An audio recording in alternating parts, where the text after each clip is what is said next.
परिचय का मोहताज नहीं है, जिन्होंने अपनी निर्भीकता, अपनी साहसिक कार्यशैली के दम पर इस पूरे देश में जो नामचीन हस्तियां हैं, जो नामचीन राजनीतिज्ञ हैं, उनके बीच में अपना नाम शुमार किया और एक अलग पहचान बनाई है। आप सबकी जोरदार तालियों के साथ इस मंच पर मैं आमंत्रित करता हूं अब्दुल खालिद साहब को,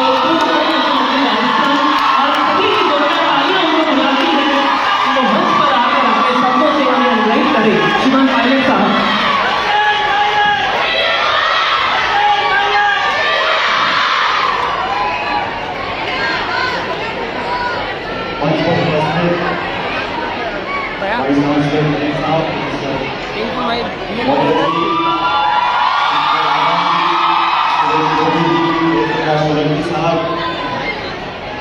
अर्जुन पुनिया जी, अनिल चोपड़ा जी, महावीर जी, अक्षय तिवारी जी, उत्तम चौधरी जी, रणवीर सिंह, राम सिंह समोता जी, उत्तम चौधरी जी, इस हॉल में उपस्थित, मेरी आवाज आ रही है आप लोगों को? इस हॉल में उपस्थित सभी नौजवान साथियों, आज से कुछ दिन पहले मुझे इस कार्यक्रम में आने का निमंत्रण मिला था और मुझे खुशी है कि आज इस कार्यक्रम की शुरुआत करने के लिए हम सब यहाँ पर एकत्रित हुए। अभी प्रिंसिपल साहब दोबारा कि आपकी जो बोली, हकीकत यह है कि मैंने बोला आबा जी को, मैंने कहा आप जाओ मांग तो करो, उसको कैसे पूरा करना है हम लोग देखेंगे।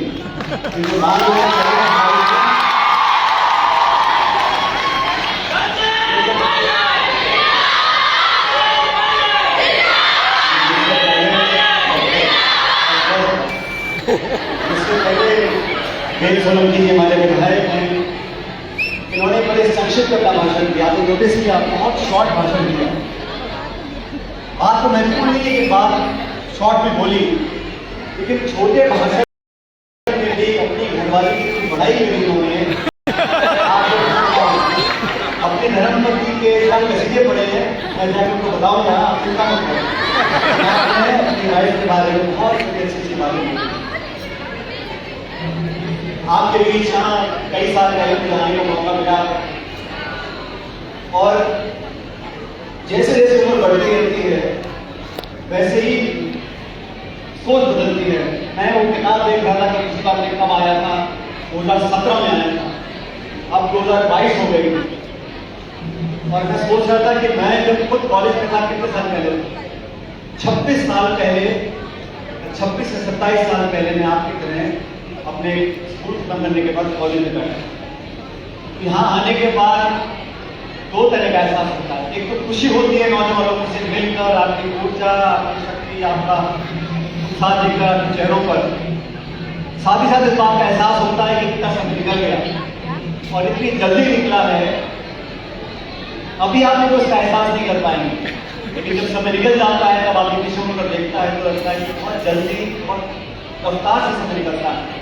और इस कॉलेज में आकर हमेशा मुझे गर्व महसूस होता है कि पूरे प्रदेश और देश में इस प्रकार का लड़कियों के लिए इतना बड़ा, इतना ऐतिहासिक, इतना खूबसूरत कॉलेज शायद ही पूरे देश में।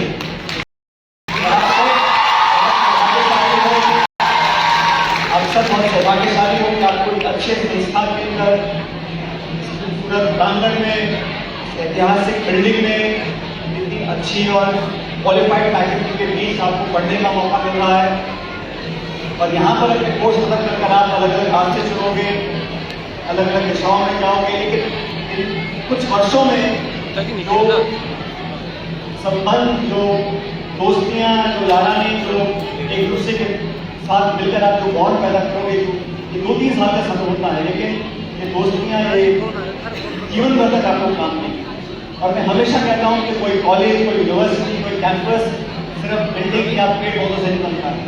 उस कॉलेज और प्रांगण के अंदर जो स्टूडेंट्स हैं, जो फैकल्टी है, जो टीचर्स हैं, जो रिलेशनशिप्स है, जो एक्सपोजर है, जो एक दूसरे को सुनने की, समझने की, जानने की, पहचानने की, दोस्त बनाने की जो कोशिशें हम लोग करते हैं, वही हमारे कॉलेज की सबसे यादगार पल होती है। कॉलेज की ग्रेजुएशन के बाद भी आप लोग याद रखोगे कैसे आपने सीखा, अनुभव किया, कुछ मीठी यादें, कुछ खट्टी यादें, लेकिन वो पूरा जो एक वर्षों का आपका अनुभव है वो जीवन भर आपके साथ रहेगा। पढ़ाई के साथ साथ संस्कार भी है। प्रदेश और देश भर के यहाँ लोग पढ़ने आते हैं। जयपुर राजस्थान की राजधानी है। अलग अलग जिलों से, अलग अलग पृष्ठभूमि से, अलग अलग इलाकों से यहाँ पर आप सब पढ़ने आए हो। लेकिन यहाँ पर आने के बाद वो दूरियां कम हो जाती हैं। वो विभिन्न अलग अलग बैकग्राउंड से, कौन कहाँ से आया, किसके घर वाले क्या करते हैं, वो सब बाधाएं दूर करने के बाद यहाँ पर एक स्टूडेंट लाइफ जो हम लोग बिताते हैं वो अनमोल क्षण है।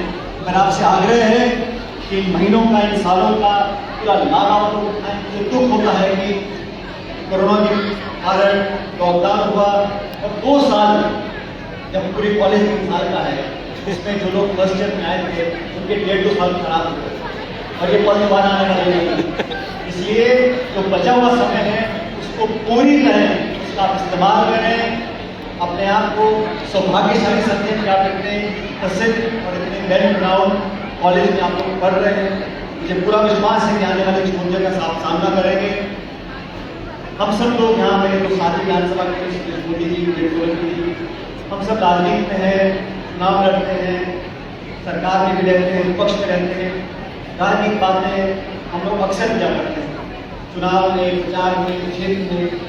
लेकिन कभी कभी मौके ऐसे आते हैं जब आप जैसे लोगों के साथ मिलने का मौका मिलता है और मैं समझता हूँ कि हम लोग की जिम्मेदारी, हम लोग पाठ पढ़ाने के लिए, आपको ज्ञान देने के लिए या आपको बहुत उद्बोधन देने के लिए यहाँ पर आज नहीं आया हूँ। मैं तो आपके इस कार्यक्रम में शामिल होने के लिए, आपको बताने के लिए कि आप लोग अपने जीवन में जो भी कदम उठाएंगे उस हर कदम में, उस हर सही दिशा में आप जो कदम उठाएंगे इसमें हम लोग हर चीज में हमेशा आपका साथ देंगे, आपको प्रोत्साहित करेंगे, आपको समर्थन करेंगे।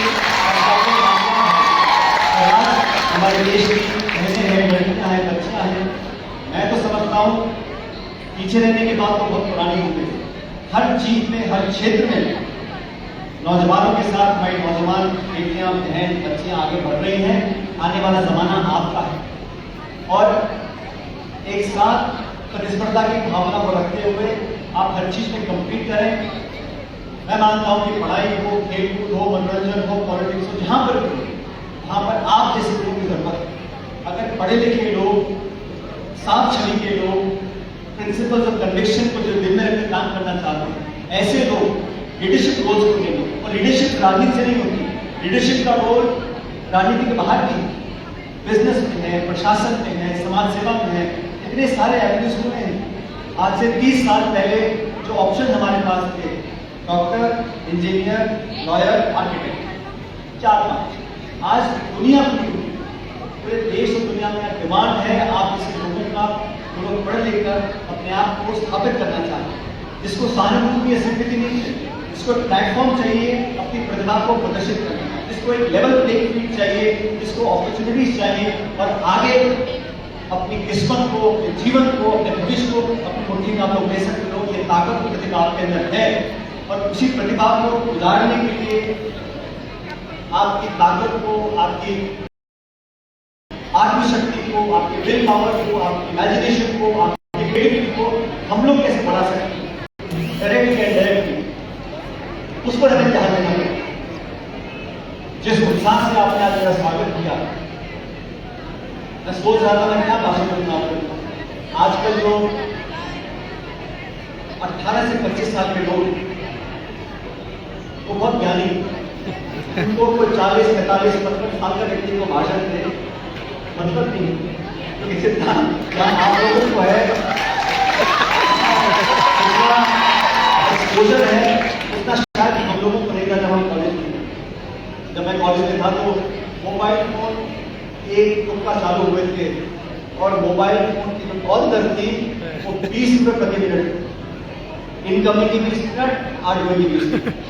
अभी सब कुछ फ्री हो रहा है, डेटा भी फ्री, मोबाइल भी फ्री, कॉल भी फ्री, पूरा internet 4G, 5G technology, internet. अभी पुराना जमाना था जब इंटरनेट पे गूगल, याहू, एक्सप्लोर हम लोग देखते थे, वो वेब पुराना हो गया। अभी ब्लॉकचेन, बिटकॉइन, तमाम तरह की नई टेक्नोलॉजी आ गई है और मुझे लगता है कि भारत के देश में राजस्थान जयपुर के अंदर आप सब लोग इस समय का पूरा फायदा उठाएं। पुरानी परंपराएं टूट रही हैं, पुराने कन्वेंशनल माइंडसेट्स टूट रहे हैं, पुराने बिजनेस अपॉर्चुनिटीज, पुरानी जॉब अपॉर्चुनिटीज, काम करने का तरीका वो सब ध्वस्त हो गए।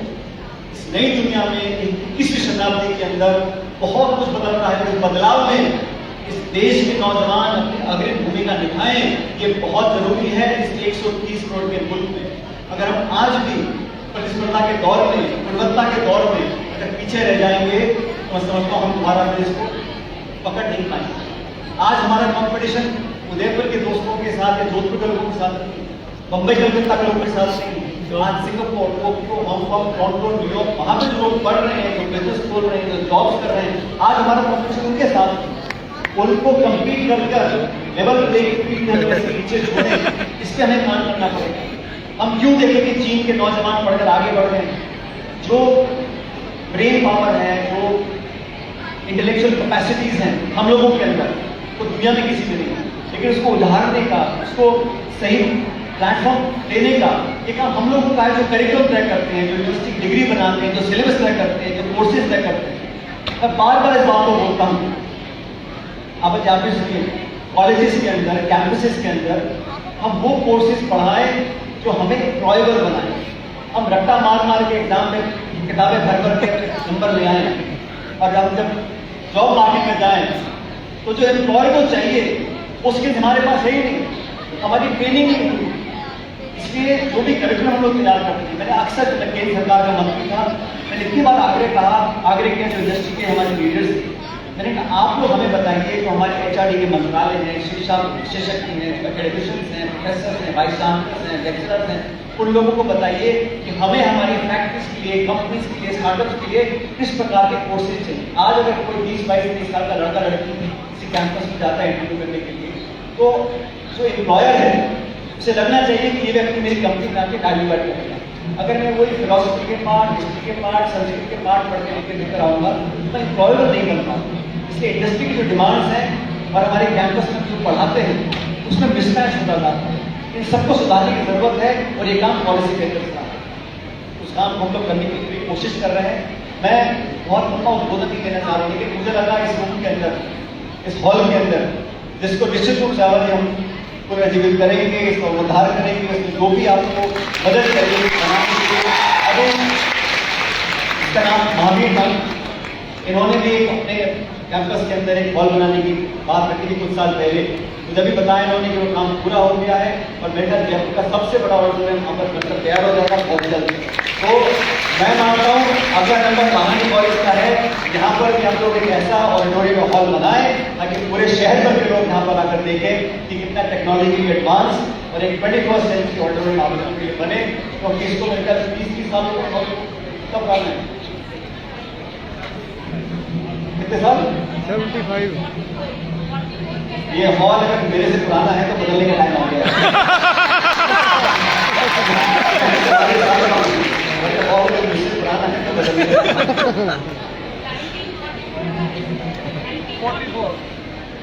1944 का about to change. We have to change. Let this be the first sign of change, and then we will change as we go along.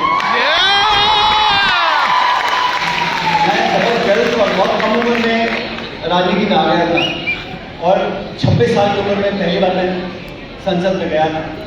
और मेरा अनुभव रहा पिछले 20 सालों में कि हम जैसे लोग जो बहुत खुशकिस्मत है, मैं अपने आप को बहुत लकी मानता हूँ कि मुझे बहुत कम उम्र में एक बड़े संसद में, लोकतंत्र का सबसे बड़ा एक संस्था संसद होती है, वहां पर जाने का मौका मिला। लेकिन उस मौके का मैंने किया, अगर मैं आप जैसे लोग या आप हम उम्र के लोगों को अपने अनुभव शेयर नहीं करूंगा, आपको वो गाइडेंस नहीं दे पाऊंगा, खासकर एक हैंड होल्डिंग नहीं कर पाऊंगा, आप लोगों की कैपेसिटी को बढ़ा नहीं पाऊंगा और अपने अनुभव को मैं सिमेट कर रखूंगा, या मैं अपने आप को असुरक्षित महसूस करूंगा या सिक्योर महसूस करूंगा कि ये कल प्रधान बन जाएगा।